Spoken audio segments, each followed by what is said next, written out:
Olá, meus queridos e amados irmãos, a paz de Cristo Jesus.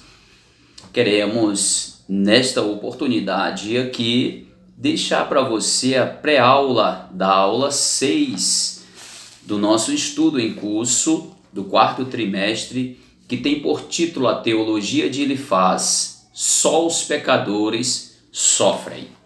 Eu sou o pastor Arlindo e quero fazer voto que esta aula venha contribuir, visto que nós deixaremos aqui links, deixaremos aqui subsídios para que possa enriquecer a sua aula domingo que vem aí em sua igreja. Vamos para o estudo de hoje. Texto áureo. Lembra-te agora qual é o inocente que jamais pereceu. E onde foram os sinceros destruídos? Segundo eu tenho visto, os que lavram iniquidade e semeiam o mal cegam. Isso mesmo. Jó 4, 7 e 8. Verdade prática. Embora transcendente, Deus tem prazer em se relacionar com o homem terreno.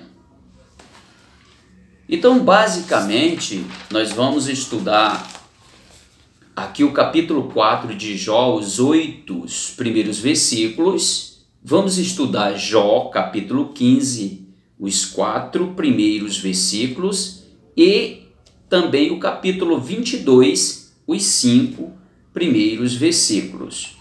Esta é a leitura bíblica em classe. Nós deixaremos aqui para que você possa ler em casa, para que você possa ler aí, estudar, mas venha comigo, venha conosco nesse ensinamento. Eu tenho certeza que vai contribuir muitíssimo para o ensino. O objetivo geral da nossa lição é destacar o pensamento teológico de Elifaz, que faz uma defesa contundente da religião tradicional, segundo a qual somente os pecadores sofrem. Você acredita nessa ideia que somente os pecadores sofrem? Essa é uma teologia de Elifaz, que nós vamos encontrar aí no capítulo 4, no capítulo 15 e no capítulo 22, nos primeiros versículos. É esse o nosso estudo. E aqui os objetivos específicos fala apontar a defesa de Elifaz acerca da justiça retributiva, ou seja, o que você plantar, você vai colher. Mas é muito bom a gente entender que toda boa regra existe a sua exceção. Deus não está preso a nada, Ele pode tudo. Na situação de Jó, ele vai explicar de uma forma poética, que Deus não se limita a leis de homens. Ele pode fazer o que ele quer a tempo e a hora, porque ele não presta conta com ninguém. Ele é Deus, todo o poder está em suas mãos, em si mesmo, ele é o poder. Segundo é mostrar a associação de Elifaz a respeito do pecado, a quebra da tradição religiosa. Ele atribuiu a Jó pecado, portanto Jó estava sofrendo por consequência de algum pecado, segundo a teologia de Elifaz. E terceiro e último é identificar o abismo que Elifaz diz existir entre o Criador e a criatura. O distanciamento, entre um e outro. Mas nosso Deus sempre quis se relacionar com o homem, desde a primeira criação, Adão e Eva, ao crepúsculo, ao findar do dia, ao início da noite, Deus vinha conversar com Adão. É isso que a palavra de Deus nos diz. Deus nunca teve prazer em se distanciar do homem, mesmo sendo Deus transcendente, mesmo assim ele sempre quis se relacionar com o homem, é tanto que enviou o seu filho em forma de homem, em carne, para ter essa maior aproximação com o homem. Lembra que quando Moisés disse: Senhor, mostra-me a tua face, Peniel, ele disse: jamais um homem viu a minha face e viveu. Mas sempre procurando aproximar-se de Deus. Então, fazendo-se carne semelhante ao homem, aí sim pôde se relacionar assim como homem com homem, ou seja, próximo, conversar, ver o seu rosto, sentir, né, a miserabilidade do próprio homem aqui na terra, um relacionamento pleno com a humanidade. Muito bem, o ponto central da nossa aula de hoje é: não só os pecadores sofrem, não somente os pecadores sofrem. Vamos lá. O primeiro tópico fala assim, os pecadores no contexto da justiça retributiva. Ele afirma que tudo o que o homem sofre é consequência do pecado do homem, porque tudo aquilo que ele plantar, aquilo que Paulo disse, tudo aquilo que plantar, certamente o homem vai colher. Ou seja, se você está colhendo isso é porque você plantou. Mas é interessante a gente pensar que na situação de Jó não foi desta forma. Esse homem, ele conhecia a Deus. Ele conhecia uma história, ele conhecia uma linha, acredita-se que ele era descendente de Sem, ele era semita, mesmo habitando na terra de Edom, que era uma terra ímpia. A própria palavra Edom já fala de carne, vermelho, peludo, tem essa ideia de material, de carnal.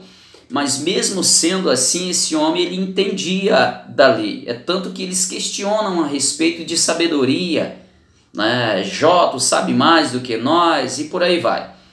Então ele acreditava nessa lei retributiva. Você plantou, você colheu. Você está colhendo isso porque você plantou. Mas nós entendemos pelo texto, pela palavra de Deus, segundo o escritor, não foi essa a ideia que ele quis passar.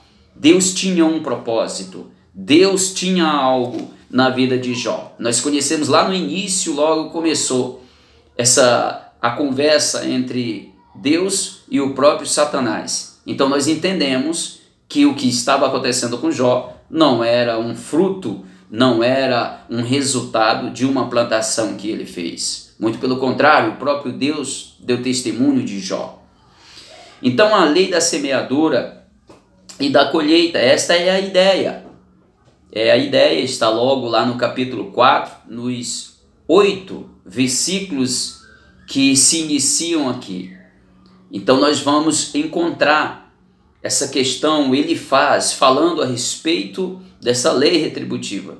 Como nós lemos já na leitura bíblica em classe, ele fala: então respondeu Elifaz o temanita, ou seja, de Temã, né, na região de Edom. É só pesquisar, né, que você vai ver que essa terra, Temã, pertencia a Edom.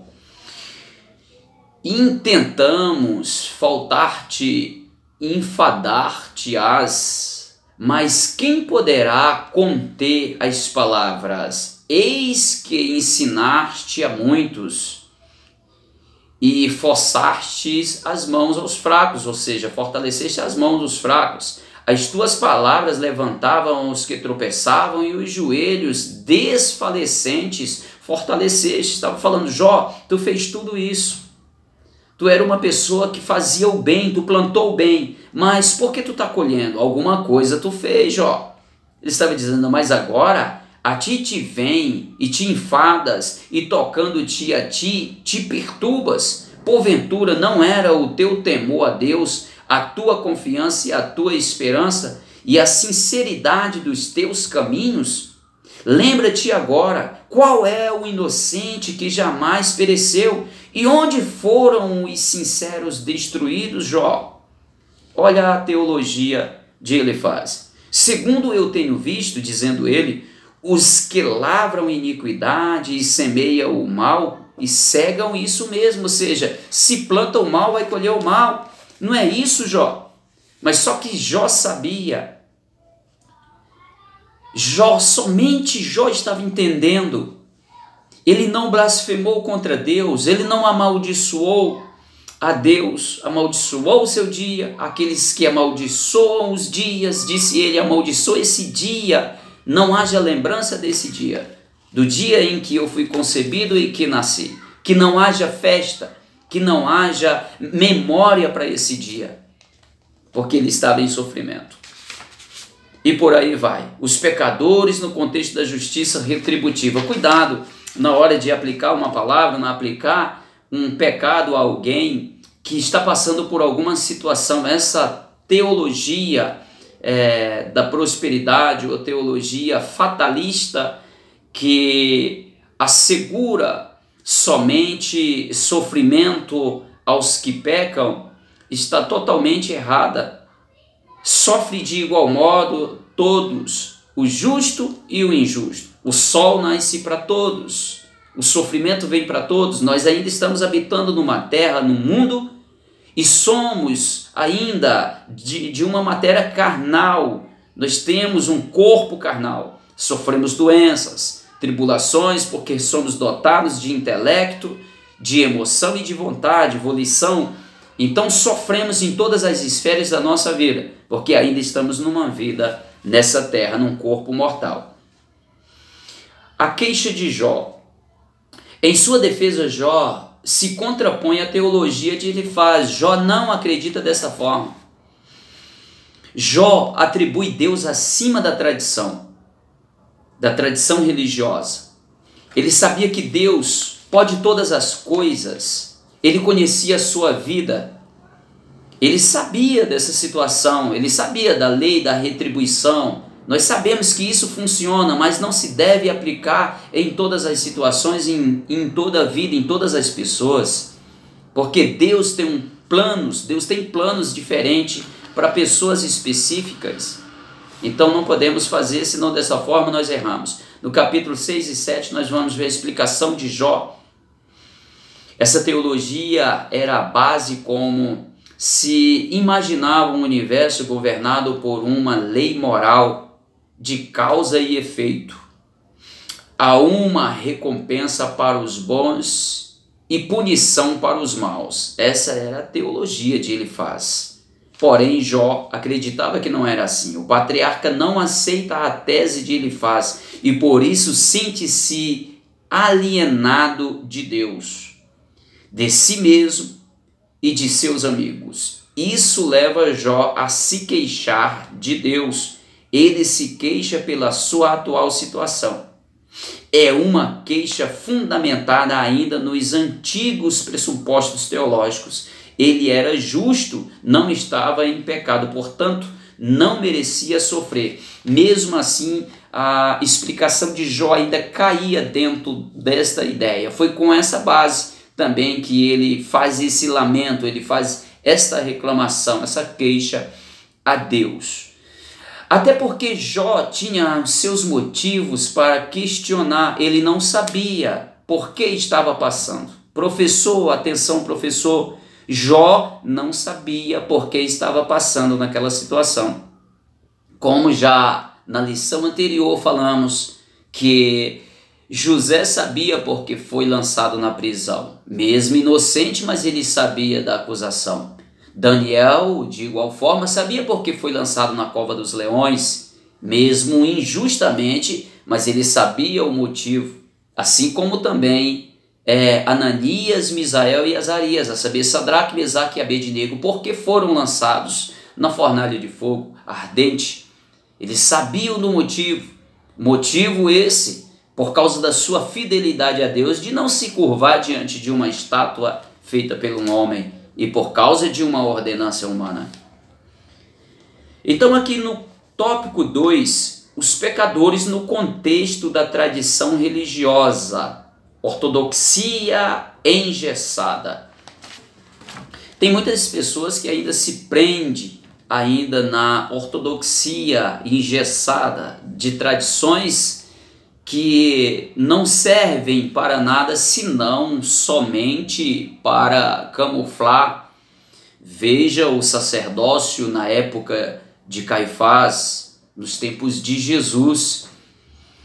Eles zelavam pelo templo, eles zelavam pelo nome, por objetos, em detrimento de pessoas. Eles não tinham amor a pessoas, mas tinham amor ao dinheiro. Em defesa do templo, em defesa da lei, eles matavam transgrediam o mandamento principal de Deus, amar o teu próximo como a ti mesmo. Eles transgrediam esses mandamentos em nome de um zelo, não pelas pessoas, pelas almas, que deveria ser o amor, o valor maior é a vida. Eles não valorizavam mais as coisas, eles sacralizavam coisas e coisificavam pessoas.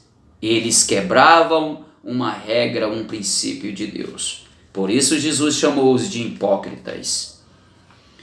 Então a tradição religiosa, ela fere, está no capítulo 15 ainda, a defesa de Elifaz. Elifaz faz esse argumento, ou argumenta que as palavras de Jó são uma ameaça ao dogma religioso aceito.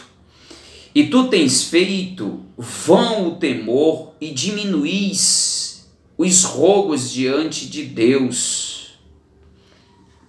Estava falando que Jó estava desprezando a tradição religiosa. Nós vamos perceber que Jó também não aceita essa argumentação. Então Elifaz ataca Jó de uma forma contundente, dizendo que as suas palavras não revelam sabedoria, mas são palavras ao vento. Acreditava que Jó tinha perdido totalmente o controle por causa do sofrimento e do pecado. Jó tinha perdido a visão. As palavras de Jó não eram sabedoria, mas senão loucura por causa do pecado, porque ele tinha transgredido a tradição religiosa. Os dogmas foram quebrados por causa do sofrimento, resultado de pecado, de algum pecado que Jó cometeu. Nós sabemos que as palavras de Jó não ferem a Deus, porque Deus sabe da condição do ser humano. Ele sabe que somos pó e conhece a nossa resistência, conhece tudo o que podemos e o que não podemos, o que podemos resistir e o que não. Ele conhece as nossas emoções, foi Ele mesmo que nos fez assim. Ele conhece o nosso limite, temperamento, sabe que somos fracos, mas conhece também a nossa capacidade, nossa fidelidade. Antes que nós viemos expressar a nossa sinceridade ou fidelidade, o nosso Deus já sabe. Não se justifica a nossa vida, acertos ou erros, por intermédio de nossas palavras perante Deus. Porque muito mais do que as palavras, Deus conhece as nossas ações, as intenções do nosso próprio coração. Então, jamais conseguimos nos justificar diante de Deus, senão pelo, de fato, as nossas obras, a veracidade da nossa vida. Então eles achavam que Jó estava cometendo uma ameaça, era uma ameaça à tradição religiosa. Um defensor celeste. Em sua defesa, Jó se contrapõe ironicamente ao argumento de Elifaz. Jó 16 e 17. Os dois capítulos 16 e 17 são as palavras de Jó. Ele se contrapõe à ideia, essa teologia religiosa de Elifaz. Ele se contrapõe. Ele se contrapõe porque sabe que a vontade permissiva de Deus está acima de toda religião, de todos os dogmas tradicionais, tudo aquilo. Parece que Jó é muito bom para aplicar para os nossos dias de hoje. Parece que Jó entendia todas as dispensações. Jó não tinha um estudo como nós temos hoje, estudo das dispensações, mas era como se Jó já soubesse das dispensações, dispensação da inocência, da consciência, do governo humano no tempo de Noé. Parece que Jó entendia a dispensação patriarcal. Parece que ele conhece tudo isso e ele sabe que a vontade permissiva de Deus está acima de todos esses dogmas religiosos. Trazendo para nós nos dias de hoje, quantas vezes nós colocamos os nossos dogmas religiosos acima da vontade permissiva de Deus, acima de uma aliança feita de Deus com uma pessoa. Colocamos esses dogmas acima da graça salvadora de Cristo Jesus, que invalida toda a tradição que se baseava, que se estruturava em meras condições humanas, em meras caprichos humanos. Nós temos agora a graça do nosso Deus conquistada na cruz do Calvário. Tudo o que aconteceu no passado torna-se apenas símbolos que se afunilam em Cristo Jesus, cumprindo-se tudo em Cristo Jesus e na igreja, trazendo a quebra de todas as algemas, de dogmas, caprichos religiosos, tudo isso se quebrando, tudo isso se desfazendo e montando um cumprimento, como Jesus cumpriu toda a lei. Tudo isso Jesus cumpriu para que nos desse a graça salvadora. E hoje nós temos como potência na nossa vida a graça do nosso Deus, a graça que me salvou e a graça que te salvou. Então devemos permanecer no caminho do Senhor, íntegros, retos, procurando fazer a vontade do nosso Deus. Terceiro e último tópico fala os pecadores diante de um Deus infinito ou de um Deus transcendente. Nós somos limitados, nós somos finitos, enquanto Deus é infinito. O Senhor fala, os meus pensamentos são mais altos do que os vossos pensamentos. O profeta Isaías fez questão de escrever essas palavras. Deus não se importa com quimeras humanas, ou seja, apenas com as nossas coisinhas, ideias, pensamentos meramente humanos. Em seu terceiro discurso, aqui é o terceiro discurso do capítulo 22, os 5 primeiros versículos, veja o que ele diz aqui, Ele apela para a transcendência divina ao atacar Jó, de grosso modo. Transcendência diz respeito ao conjunto de atributos do Criador que ressalta a sua superioridade em relação à criatura. Significa que Deus está acima da criação e não é limitado por ela.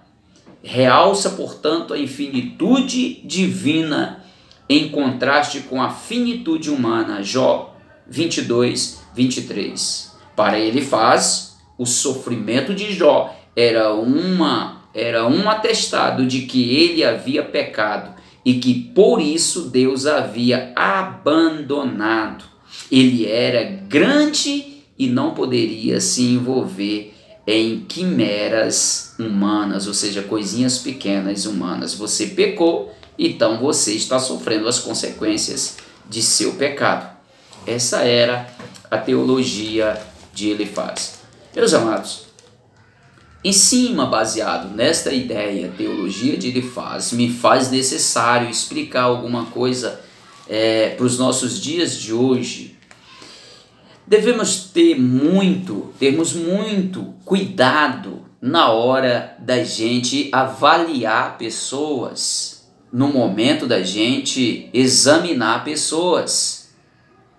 Paulo escreveu aos Coríntios dizendo que nós devemos examinar a nós mesmos. Não podemos ser juízes de ninguém. Examine-se, pois, o homem a si mesmo.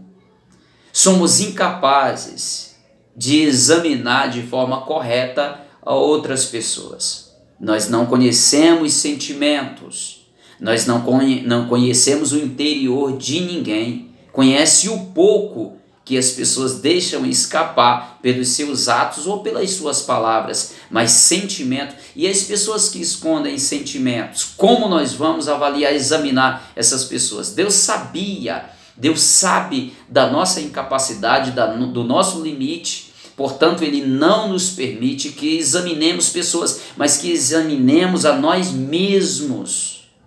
Examine-se, pois, o homem a si mesmo. Não tem condições, mesmo baseado na palavra, de examinar pessoas. Porque essas pessoas são dotadas de pensamentos, vontade e também sentimentos. Não dá para avaliar.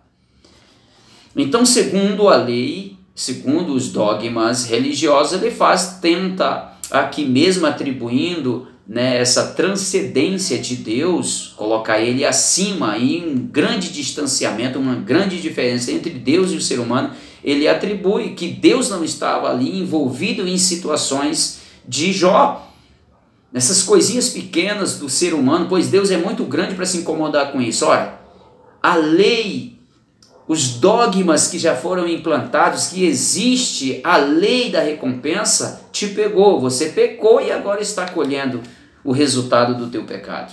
Essa é a teologia de Elifaz. Quantas pessoas aplicam essas teologias, estão vivendo a teologia, esquecem a teologia de Jó, que é a teologia da vontade permissiva de Deus. Ele pode todas as coisas, pois ele é transcendente, ele está acima de todas as coisas.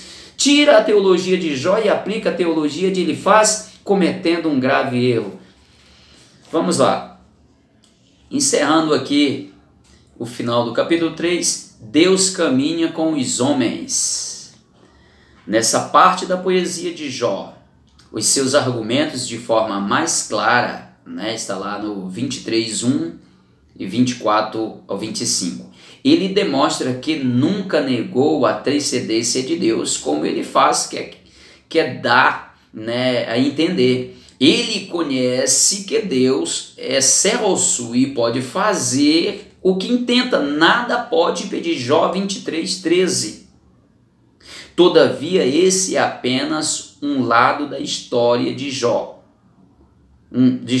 É um lado da história. Jó está consciente de que Deus, embora grande, também caminha com os homens. Sempre Deus quis estar com os homens. Eu sei que o meu Redentor vive e por fim se levantará ao meu favor. Jó, capítulo 23:13, olha aqui. Jó sabia que, por Deus ser grande, ele jamais se distanciaria do homem. Mas, se ele está contra alguém, quem então o desviará? O que a sua alma quiser, isso fará. Ou seja, o que Deus intentar fazer, isso fará. Ninguém vai impedir a sua vontade. Ninguém pode contestar, ninguém pode jamais impedir de Deus fazer o que Ele quer. Até porque qualquer um que entra em conflito, em guerra com Deus, já se considerou perdedor, porque não se pode vencer uma guerra contra Deus. Então, enquanto para Elifaz Deus não se importava com as quimeras humanas, para Jó, ele continuava com os homens, porque ele caminha com os homens. É tanto que nós sabemos, por exemplo, falar duas referências aí, Enoque e Noé andaram com Deus. Andaram com Deus. Deus estava com eles. Conduziu todo o povo do Egito até a terra de Canaã. O povo foram conduzidos, o povo foram guiados por toda a bondade e presença de Deus. Então sabemos que é fato o andar de Deus com o ser humano, com os homens na terra. Então nós estudamos aqui a teologia de Elifaz, somente os pecadores sofrem. Uma teologia errônea, uma teologia que nós vamos continuar estudando a respeito dos amigos de Jó. Hoje, especificamente, a teologia de Elifaz, porém errônea. Deus faz tudo o que Ele quer. Ele está nessa promessa que Ele te fez e Ele vai andar contigo e fará, com certeza, cumprir ela. Deus abençoe a sua vida e até a próxima aula, assim querendo Deus.